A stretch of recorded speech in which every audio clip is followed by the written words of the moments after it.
Good morning, नमस्कार। आप कैसे हैं साहब? सभी लोग, आप सभी का बहुत बहुत स्वागत करता हूं मोबाइल पाठशाला के यूट्यूब चैनल पे। कैसे हैं, क्या चल रहा है? स्टार्ट करते हैं बाबू आज का सेशन। आज का सेशन बहुत ही बढ़िया, बेहतरीन होने वाला है।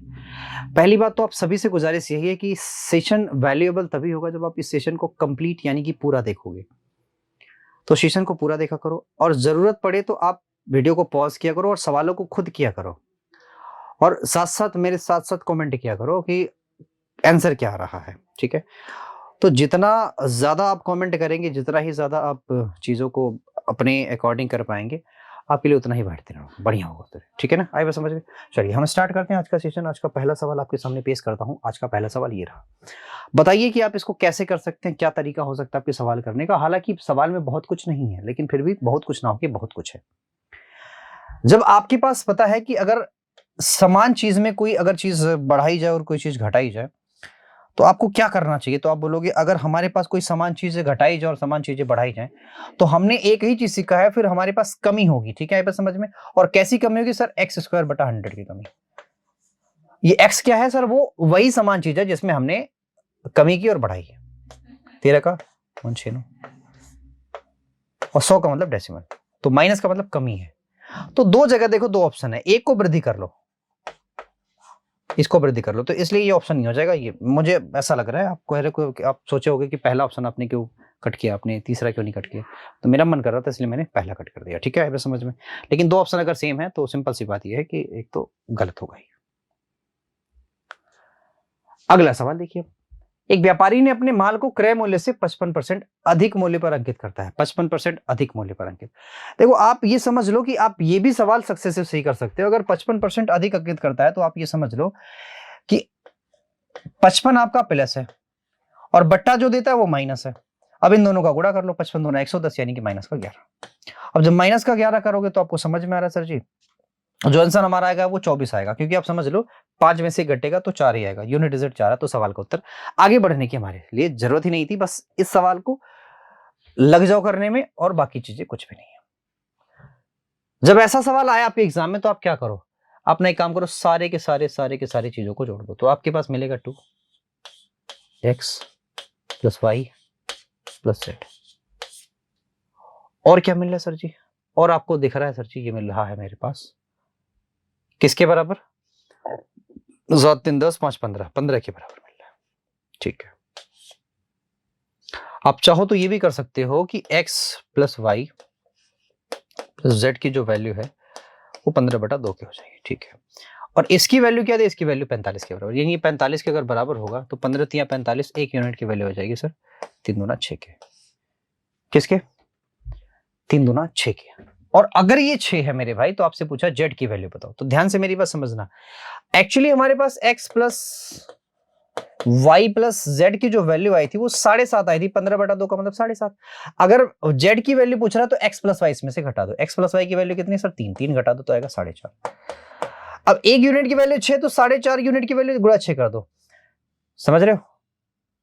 यानी कि 5 छक्का 30 के 0 करेगा 3, 6 चौक 24, 24 3 27। लो, ये आ गई जेड की वैल्यू। समझे कि नहीं?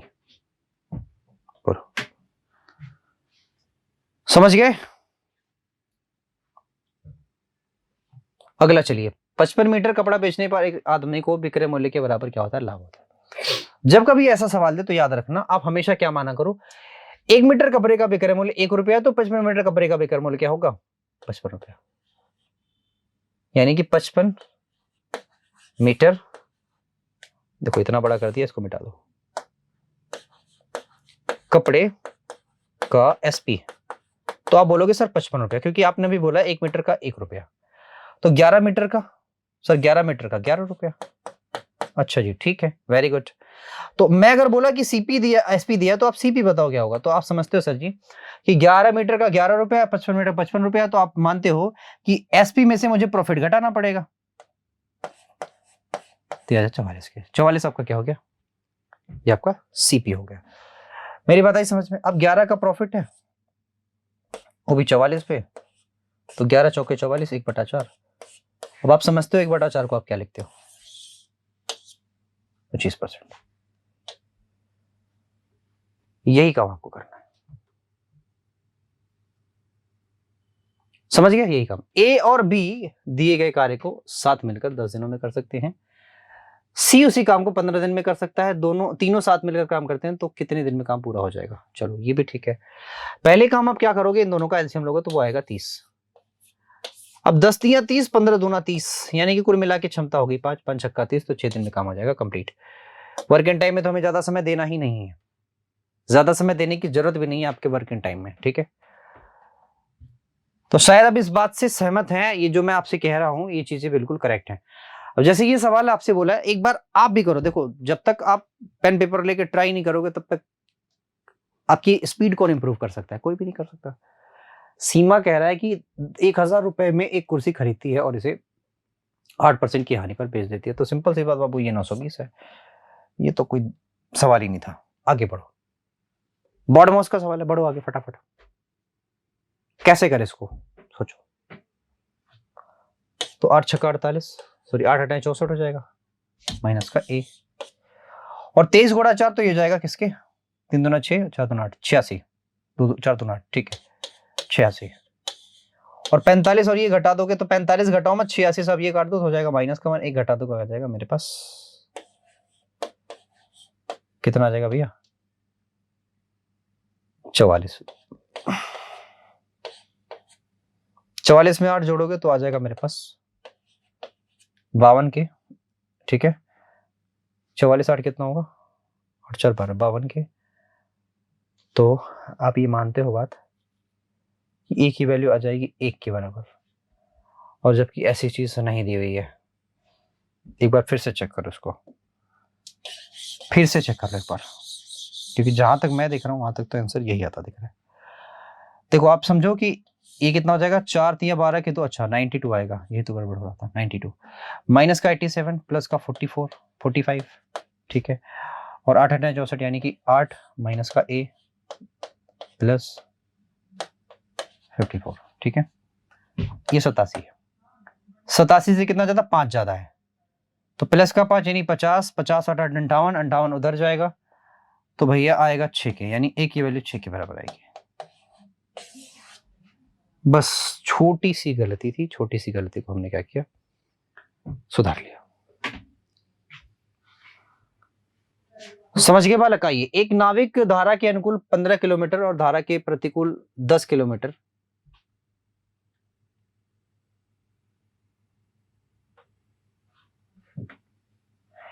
धारा के अनुकूल 15 किलोमीटर, धारा के प्रतिकूल 1 घंटे में इतना किलोमीटर, तो कह रहा है इससे जल में नाव की चाल क्या होगी?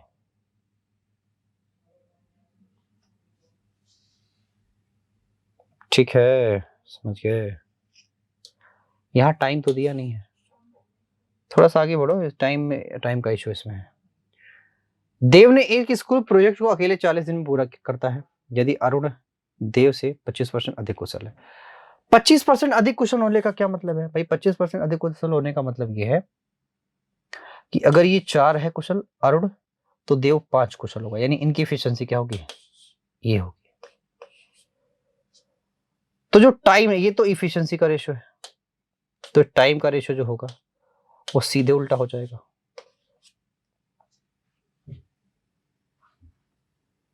समझे?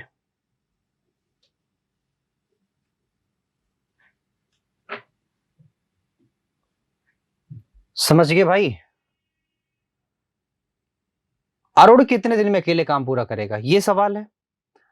तो देव अगर 40 दिन में पूरा कर रहा है, यही बात है ना, देव ने स्कूल प्रोजेक्ट को अकेले 40 दिन में पूरा किया, अरुण देव से 40% अधिक कुशल है, अरुण ज्यादा, अच्छा अरुण ज्यादा कुशल है, तो ये तो गड़बड़ हो गया, कहानी उल्टा कर गया मैं। तो ये 4 होगा अरुण देव से, ये 5 होगा, ठीक? अब ये 4 होगा और ये 5 होगा, तो 5 बराबर 40 के, समझ गए? तो 5 से काट लो, 5 उठे 40, 8 चौका 32,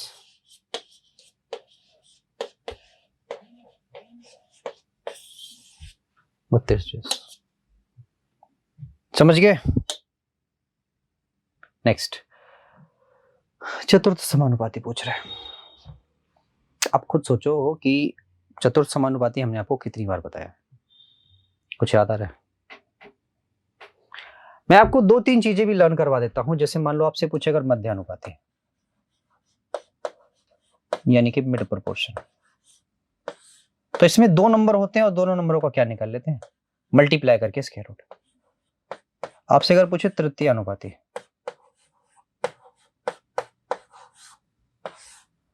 तो आप क्या करते हो, आप बी स्क्वायर करते हो अपॉन ए करते हो। आपसे बोलेगा चतुर्थानुपाती, तो आप क्या करते हो, आपके पास यहाँ 3 नंबर होने चाहिए और लास्ट के दोनों नंबरों का गुणा और बटा ए करना होगा।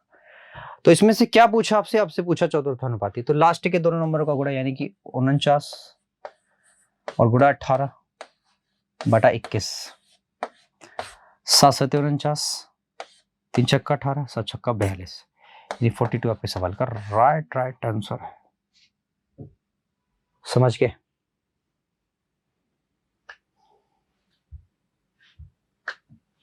समझे कि नहीं? एक आदमी किसी स्थान पर कार से 144 किलोमीटर पर घंटे की चाल से जाता है और धीमी चाल से वापस आता है। यदि औसत चाल 60 है। अच्छा भाई, मुझे एक बात बताइए, एक बात मुझे सिंपल सी बताइए, आप क्या 144 और 60 का एलसीएम ले सकते हैं? सिंपल सी बात है। या अगर आप नहीं करना चाहते तो आप ये कर लीजिए, 144 आपकी एवरेज स्पीड है, दैट इज इक्वल टू 60 गुणे, आप समझ लो ये ए है, 60 प्लस ए। क्या भाई यही चीज चाहिए आपको? तो आप देखो सर, 12 पंजे 60, 12 12 44, 12 हो गया, 12 25 60, 5 हो गया, 2 से काटो, यहाँ 6 हो गया, 360 plus 6a that is equal to 5a। तो शायद a की जो वैल्यू आ रही है 360 के बराबर। But how is this possible? आए कैसे संभव है? किलोमीटर पर घंटा, 12 12 144, 12 पंजे 60, 2,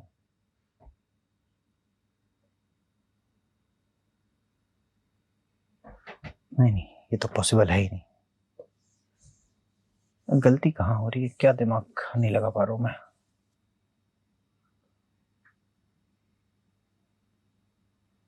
सोचो सोचो सोचो। मैं एक काम करता हूं, अगर दिमाग वहां नहीं लग रहा तो सोचो जरा, इन दोनों का आप एलसीएम ले लो फटाफट।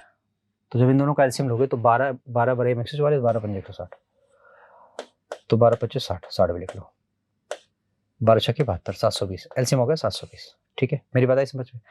मैंने माना कि आपकी जो टोटल डिस्टेंस है वो इतनी है, समझ गए? अगर इस डिस्टेंस को आपने 144 की स्पीड से अगर आपने काटा हो, 144 की स्पीड से, तो आएगा मेरे पास 5, यानी टोटल घंटा कितना लगा? 5। और अगर इसी 720 स्पीड को आपने 60 किलोमीटर पर घंटे के हिसाब से काटा हो, तो 12 छक्के 72, 12 घंटा लगता है। यानी कि जब धीमी चाल से वो चल रहा होगा मेरे भाई, धीमी चाल से, ठीक है, आई बात समझ में? तो धीमी चाल क्या था, आप जरा ध्यान से समझिए। अगर आप एवरेज स्पीड निकालते हो तो एक्चुअली आपको क्या मिलता है? कुल दूरी, ठीक है, बटा कुल समय। तो 5 और प्लस समथिंग, 5 नहीं था, 12 था, 12 था ना, 12 था, 12 था भाई, 12 और प्लस ए, ठीक है। मान लो आपके पास या ए नहीं टी है, मान लो 12 प्लस आपने टी लिया, ठीक है, ये आ रहा था 144 के,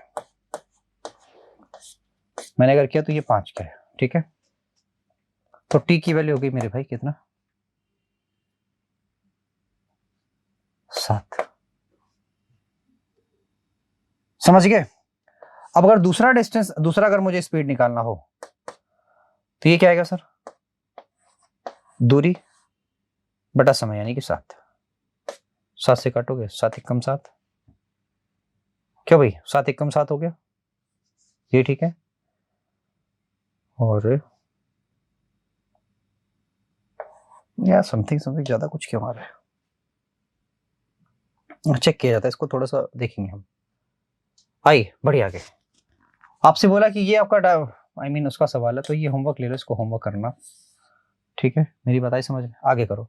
8 वर्ष और 20 वर्ष के लिए समान ब्याज दर पर एक निश्चित राशि द्वारा अर्जित साधारण ब्याज का अनुपात क्या होगा। 8 वर्ष और 20 साल के लिए साधारण ब्याज दर पर एक निश्चित राशि द्वारा अर्जित, तो कुछ नहीं भाई, जो इसका रेशियो आएगा वही आपके सवाल का राइट आंसर होगा। यानी कर दो तो 4 दूना 8, 4 पंजे 20, तो 2 और 5 के रेशियो में आएगा, ये वाला डी वाला आपके सवाल का राइट आंसर हो जाएगा। कुछ भी नहीं, बहुत ज्यादा परेशान होने की जरूरत नहीं है भाई, बहुत ज्यादा परेशान होने की जरूरत नहीं, ठीक। बढ़िया आगे बढ़िया। 3 आपके पास संख्याएं हैं, 2, 3 और 5 के अनुपात में, कह रहा है कि उनका लघुत्तम ये है। तो याद रखना, जो लघुत्तम होगा वो हमेशा, एक बात मेरी समझ लेना कि 2 गुणा 3 गुणा 5 यानी कि 30 हो गया, और गुणा x, ये आपका हो जाएगा एलसीएम। तो यहां से x की जो वैल्यू आ जाएगी वो आ जाएगी मेरे भाई 2 के। आपसे बोला है कि उन संख्याओं के महत्तम क्या होंगे, तो महत्तम क्या होगा, महत्तम 2 ही है बस, ये जो है यही महत्तम है, x जो होता है महत्तम होता है बस। नेक्स्ट अगला सवाल देखो, 4 भाइयों की औसत आयु कितनी है बाबू, 24 वर्ष है। उनके पिता की आयु को भी शामिल कर लिया जाए तो 6 की वृद्धि हो जाती है। अब ये थोड़ा सा ऐसा सवाल है ना कि आपको मतलब थोड़ा सा लगेगा कि आपने लगाना पड़ेगा, लेकिन लगाना नहीं पड़ेगा, मैं जो तरीका बताऊंगा उससे आपको लगाना नहीं पड़ेगा। कहता 6 की वृद्धि हो गई। आप सोचो जरा 6 की वृद्धि क्यों हुई है, क्योंकि जो उसका पप्पा है वो शामिल हुआ है। और 6 की ही वृद्धि क्यों है, क्योंकि आप ये समझो कि 24 वो तो लेके आएगा अपनी एज में, 24 वो लेके ही आएगा, और साथ साथ 6 बढ़ने का रीजन ये है कि हर हिस्से का 6 6 6 6 फालतू है, यानी 4 के हिस्से का 6 6 फालतू लेके आएगा, 6 चौका 24 लेके आएगा, और अपने हिस्से का 6 फालतू लेके आएगा, कोई मिला के 30 फालतू लेके आएगा, यानी 24 तो लेके आएगा ही आएगा, साथ साथ 30 फालतू लेके आएगा, तो 24 3 54, लगाने की जरूरत नहीं थी। अगला देखिए नेक्स्ट, ठीक है।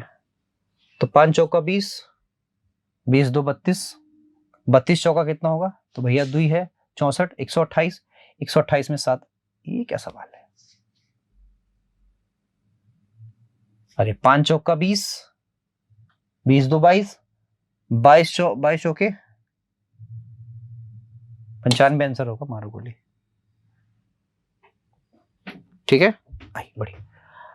80 के 80% का 1/, मतलब तो 80 का 80% मतलब 4/5, और 25%, ये 225% है, 225 का प्रतिशत क्या होगा भाई, तो बटा 100 करोगे तो 25 नवा और 25 चौका, यही होगा, 25 नवा 25 चौका, ठीक है। 4 से 4 कट गया, 16 25 80, 16 और 16 9 144, ठीक है, यही था।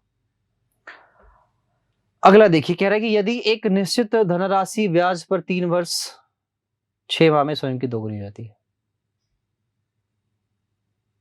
तो वार्षिक ब्याज की दर कितनी है, यही बोला इसमें। क्या बोल रहा है देखो जरा ध्यान से, कि आप कह रहे हैं कि दोगुनी हो जाती है, दोगुनी का मतलब 100% ब्याज है और 100% मूलधन भी है। 3 वर्ष 6 माह यानी 3.5 साल की बात कर रहा, 3.5 साल का मतलब होगा 7/2, ठीक है। मेरी बात आई समझ में। तो आपसे पूछा बताओ टाइम क्या है, यही बात है, तो ये तो गड़बड़ हो जाएगा पूरा। स्वयं की दोगुनी हो जाती है, 3.5 साल का मतलब 3 दूना 6 और 1 7, ये भी ठीक, समझे कि नहीं। नहीं, ये तो 200 बटा टी बटा 7 that is equal to t, ये आर है। अच्छा वार्षिक ब्याज दर पूछा है, यहाँ पे गड़बड़ है, तो ये आप देखोगे तो 7 से काटोगे तो ये हो जाएगा 28, ठीक है, 4/7, ठीक है, आर की वैल्यू हो जाएगी, ये वर्ष में दिया है, परसेंटेज में हमारा आंसर आना चाहिए, ठीक है मेरे भाई, आई बात समझ में। तो चलो आज इतना ही रखते हैं, आज के लिए इतना ही। आपसे